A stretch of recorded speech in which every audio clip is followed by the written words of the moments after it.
My grandfather was William D. Strickland. My great-grandma was Leola Strickland. Well, my father's name was George Edward Merritt. My grandfather, William Bagley, he married Ida. They owned 60 acres of land in Forsyth County.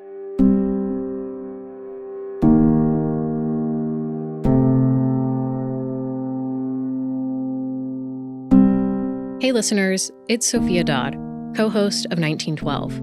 And Christian Weatherspoon, executive producer of 1912. We hope you've enjoyed the full season of 1912, the Forsyth County expulsion and its aftermath. We're incredibly grateful for all the support and feedback we've gotten since its release.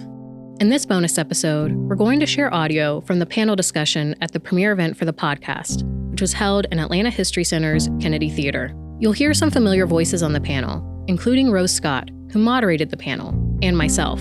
You're also going to hear from Monica Goings, a researcher at Clark Atlanta University, who was featured on the podcast, along with Elon Osby, Charles Grogan, and Chase Evans. They were also on the podcast and are descendants of Black residents expelled from Forsyth County in 1912. Let's get into the panel.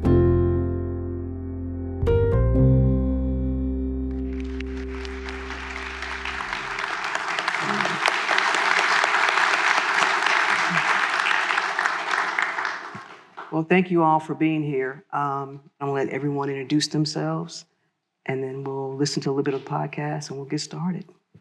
I'm Sophia, and I am the co-host of the podcast with Rose. I also work at the Atlanta History Center in research for the Digital Storytelling Department.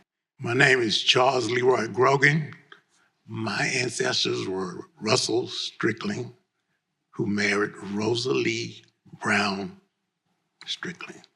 Hi, my name is Elon Osby, and I am the granddaughter of William and Ida Bagley. Hi, my name is Chase Evans, and I am the descendant of Will and Carrie Strickland, as well as Lucy and Jim Strickland. Good evening, everyone. My name is Monica Goings, and I'm a graduate student at Clark Atlanta University. All right, y'all can clap.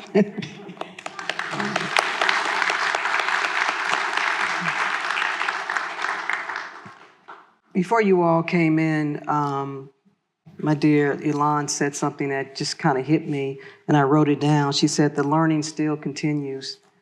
And I thought that was just so appropriate because the learning does still continue. I always say I don't tell people what to think or how to think. I just want you to think about something and then make your own informed decisions. And I think that's what this podcast will do. It's more than a podcast. It is a history lesson. And I hope that whatever you take away with it, you will also share it with other people. That being said, let's get started. I think we're going to hear one segment with Patrick Phillips. What exactly did happen in Forsyth County in the fall of 1912? The start of it is like the start of these same episodes that happened a lot in the Jim Crow South. They begin with an accusation of rape. There were two separate accusations. They came close together within a week of each other. So a woman named Ellen Grice discovered a black man in her bed. And the sheriff arrested almost all the young black men nearby. There was a second accusation of rape of a woman named Mae Crow. Oscar Daniel, Ernest Knox, and Rob Edwards were seized. Rob Edwards was dragged out of the county jail, and he was beaten to death, hung from a telephone pole on the town square. And almost immediately it turned from the lynching to saying we're going to get rid of the entire black community. Sophia, let me start with you. Why 1912? What's the origin of all of this beginning? When I started at Atlanta History Center in 2022, I came here and sort of realized that I hadn't done a lot of research into where I come from. So I'm from Cumming, Georgia. I'm from Forsyth County. And it sort of dawned on me that I had all these resources that I could learn more about a story that I kind of heard growing up, but not really. So I always heard that there used to be a black population in Forsyth County. I had kind of heard inklings that they were forced to leave and that a lynching happened. But when I started looking into it, I just learned that there was so much more to it than just that. And I really thought to myself, what about the people who were forced to flee? Mm-hmm. And when I presented this story to Chris, we kind of wanted to do a blog series, and it very quickly became, no, I think this is a lot bigger than that. And if we can get descendants to come and talk about their stories, then this can be something, an experience that people have never heard before. Where did you begin? Well, I started with the census. So I looked at the census, and seeing all these names of Black families who lived in Forsyth County in 1910 really impacted me. My first thought was, where did they go? So I went through the census, and I went through every Black resident who lived in Forsyth County, and I tried to look up where every single one of them went after 1912. And I was able to find about 700 of the 1,117 of where they had fled to. And it was really interesting because I found that they had fled, most of them just over the county line to adjacent counties. You know, they were fleeing, and they fled to the nearest county of safety for them. We're going to play a clip now. This is actually, I think, Monica, you are in this as well? It floods the story of William Bagley. It floods the story of the Stricklands. It drowns, in a sense, their identity. The narrative is about the haunting. It's not about the victims. It's not about the racial expulsion. It's not about the displacement. It's not about the taking of land. It's not about the lynching. It's about this entertaining story of the haunting of a lake. And it just does us a disservice to the Black American residents of Forsyth County in 1912.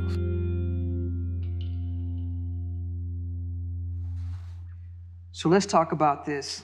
How many of you, show of hands, had always been told or believed that Lake Lanier, when it was being developed, had drowned an entire Black community, a Black town? How many of you heard that? How many of you still believe it? That's all right. Believe what you want to believe. Okay.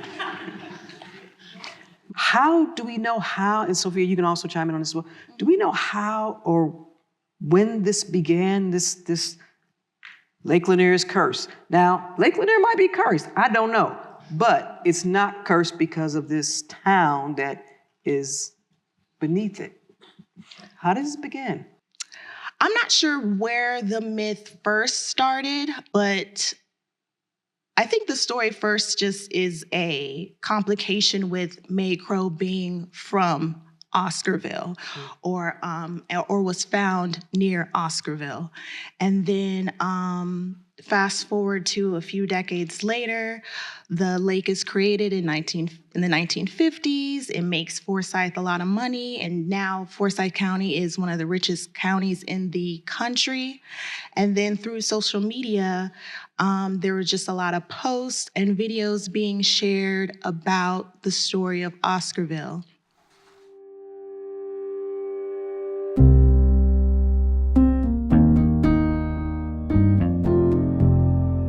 Let's take a short break.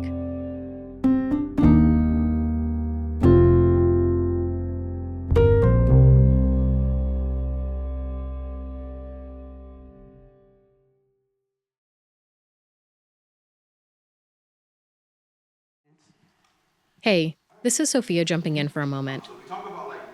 At one point, an audience member asked the panelists if the myths and misinformation surrounding Lake Lanier had any value in bringing more attention to the events of 1912.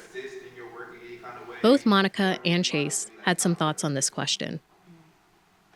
I think in this case, the myth adds some value because it has grabbed the attention of a lot of people.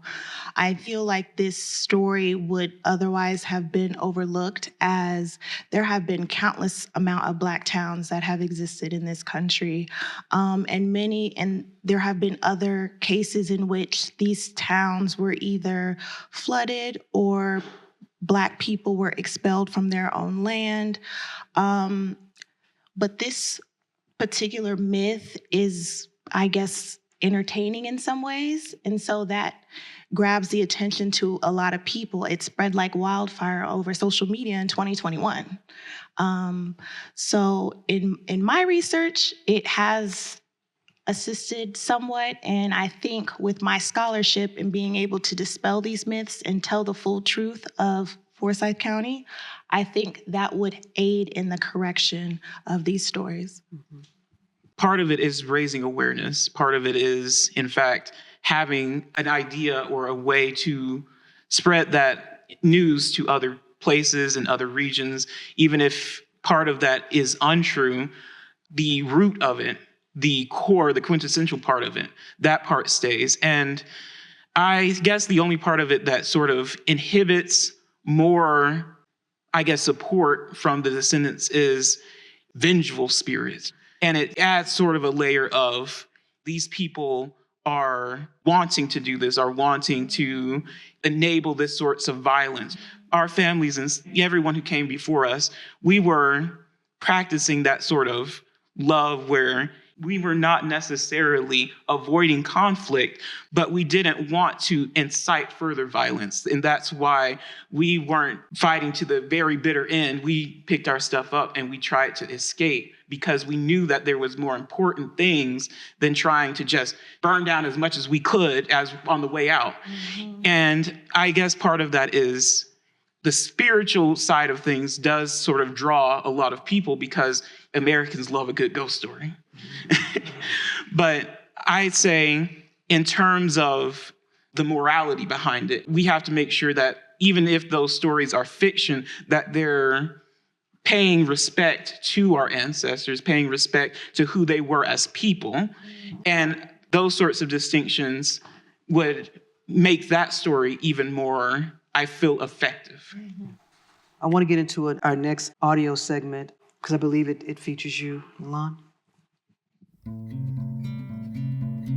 The fear that remains about this, and it's clearly still there, passed on from generation to generation. We have to come out and we have to tell the story. We have to learn the story of our ancestors, and we have to tell the story so that it won't happen again.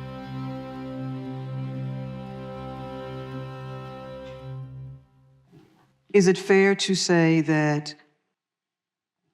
Forsyth now, 2024, is definitely obviously changed since 1912, but what is the perception of telling this story? I'm not asking you to speak for the entire county because you can't, but through your lens, through people you've already spoken with, is there still a reluctance to talk about this? You know, I think in any community where something like this has happened, it can be hard to really acknowledge that something that traumatic and horrible happened. But from my experience of talking to a lot of people, and especially people at the Forsyth Descendants Scholarship who are awarding scholarships to descendants of former Black residents of Forsyth County, there's an eagerness to know what happened and to know the people that this happened to. Of, you know, maybe there was a gap for a long time about knowing the story and understanding it, but now people, they want to know. They want to know what happened where they're living. There is a contextual marker in this town square, correct? Mm-hmm. And what's on that marker? So the marker describes the lynching of Rob Edwards. And so that marker sits in downtown Cumming, on the Cumming Square, around where Rob Edwards was lynched. And I think that's a good reminder for people in Cumming that, you know, this happened there.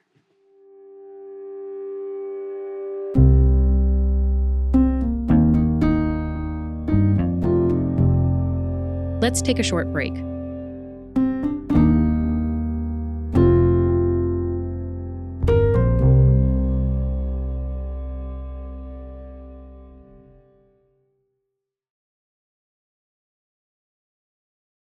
You're listening to 1912, a podcast from the digital storytelling team at Atlanta History Center.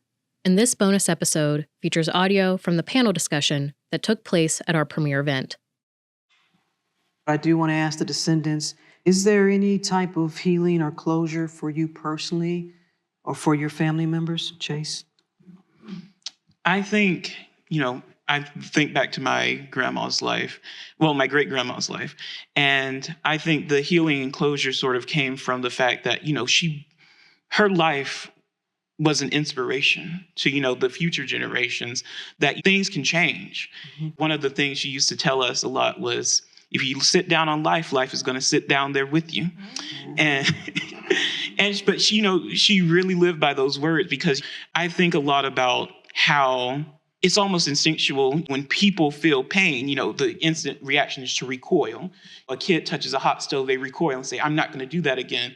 When confronted with pain in life, my great grandma, she leaned into that thing. She wasn't afraid. She kept both eyes open and leaned into that thing that we call life. And she was open to everything. She never let herself become closed off and never let herself become compartmentalized down by the forces that sought to keep her down. And when you have that sort of example in your life, because she loved each and every one of us, her grandkids, her great grandkids, she was a person who was like, your sorrows are my sorrows, your triumphs are my triumphs, your trials and your triumphs are all mine, and we will share that together because we are bound by so much more than the things that want to stop this. Yeah. And I think when you have that sort of context to like base yourself off of, to base the next generation off of, that sort of healing and closure starts when that love carries forward into the next generation. And people that never even had the opportunity to meet my great grandma, I see her love still living on in them. And that's so powerful even to me. So I can't even imagine how some of my older family members, they must feel seeing that same light in people born just a couple of years ago, that same sort of gumption about them. To see that carry over is just a really powerful thing. Elon, closure and... Closure for me and healing started in 2007. No one in my family had been back to Forsyth County. And a myth that you should not believe is that these people went back the next week or so, and there was a deal on the table and they were paid for their property. It didn't happen because they were too afraid to go back. And so no one in my family had been back to Forsyth County since they were forced out. And I was watching the news in 2007, and there was a court case that was going on in Forsyth County, and the judge was Judge Bagley. And so I said, it's got to be some connection, some sort of way. And so I reached out to him, and he responded, and he invited my brother and I to come up to Forsyth County, and he took us on a tour of everything, told us where he thought my grandfather's property was, took us to the cemetery, all of that. And this is a white judge, of course, in Forsyth County. And I kept thinking about what would my mother think about this? Mm-hmm. You know, that here's this white judge that has the heart to want to share Forsyth County with me. And so that was healing in itself. And, you know, people have asked me over the years, well, how do you feel about reparations? And dumb me, I used to say, no, I don't want anything. I have gotten over that. I have gotten over that. Now, I do not want to go to Forsyth County and take somebody's house, because then that makes me no better than the ones that took my grandfather's property. But Adrienne Hershey, who is here in the audience, she found the coordinates. This is what young people do. She found the coordinates to my grandfather's property from a video of a drone that Brendan Keefe did for Channel 11. And she took us to my grandfather's property. Mm-hmm. And to be able to walk on the property that my grandfather walked on and that he owned at one time, that was healing. Wow. So there's so many other ways, you know, to be healed. And so I don't want to go and take anybody's house, but I need somebody, the state of Georgia, the city of Cummings, the county of Forsyth, to figure out how much this is worth today, not then, today, and heal me. That's how you can heal me now, you know? And then I will add to that, I'm on the reparations task force for Fulton County. And our researchers did some work to figure out how much my grandfather's property was worth in Bagley Park now, today. Because y'all understand, reparations has got to be now. We're not going back and you pay me what it was worth then. Everybody in here, remember that. But anyway, $3.9 million today. And so if Bagley Park is worth that, and someone just said Forsyth County is the richest, the fastest growing, one of the wealthiest counties in the United States. You do the math. Charles, closure, healing for you, for your family? Healing and closure, to me personally, is just telling me the truth. I feel so much better when I sit down and talk to people. I've met some people in Forsyth, and they just told me what they believe. Sometimes it's not necessarily what I want to hear, but just the truth. Because the thing that I always thought about, now my grandmother, Rosalie, was born in Forsyth in 1886. And I play with the census a lot. So she doesn't show up on the census until 1900. Now, Russell, her husband, he was born in Milton County. He shows up on the census in 1880. He was 3-4 months old. I looked at the census in 1900. I see Rosalie. I see Russell. Now, Rosalie's house is not too far from where the Browns live. So I'm saying, this is how they met. That got me here. This is how these people met. And I'm a part of what happened there. Now, in 1912, they had 3 kids. Well, actually 4 kids. The youngest one was 6 months old. Now, those people were forced out in 1912 with a 4-month-old child, the youngest, and then 3 other kids. And just having somebody tell me the truth that they were forced out, it's a sad thing and all that, that gets me here. Just be honest. Thank you for that, Charles, Elon, Chase. Whew. And I just want to add with that, and thank you for that, because we're telling this story not to be combative. We want this to be a source of information because it's credible. And one of the quotes that I always reference is that, look, before the people can act, they must know. And there is no greater educator than the free press. And now I have to add a credible free press. But that's important. Not to be combative, but to inform and educate. So now when I asked y'all earlier about the myth and Lake Lanier, those who raise your hands, do you feel a little bit educated and more informed now that you know the story? Yeah, I know I do. And that's really what it's all about. Thank you all for being here. Thank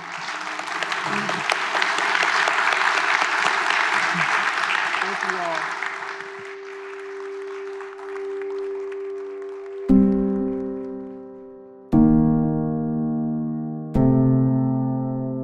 "1912" is a production of Atlanta History Center Originals. Christian Weatherspoon is our executive producer. Sophia Dodd and Samantha Young are our producers. Episodes were written and researched by Sophia Dodd. Our show is edited by Mike Voulgaris with Samantha Young and Michael Petrobon. Content support by Tiffany Hart. Additional support provided by Paula Shagnon, Atlanta History Center marketing team, and Atlanta History Center staff. Studio and field recording by Michael Petrobon and Linda Spears. Music is from Blue Dot Sessions and Epidemic Sound. A special thank you to descendants and participants of this podcast who shared their time and stories with us. Visit us in person at Atlanta History Center to see descendant photos and family histories, which are on display through 2025 and can also be seen on our website, atlantahistorycenter.com. You can find us on Facebook, Instagram, and Twitter at Atlanta History Center, and on YouTube at Atlanta History. 1912 is distributed by WABE. Listen at wabe.org/1912 or any place you find podcasts.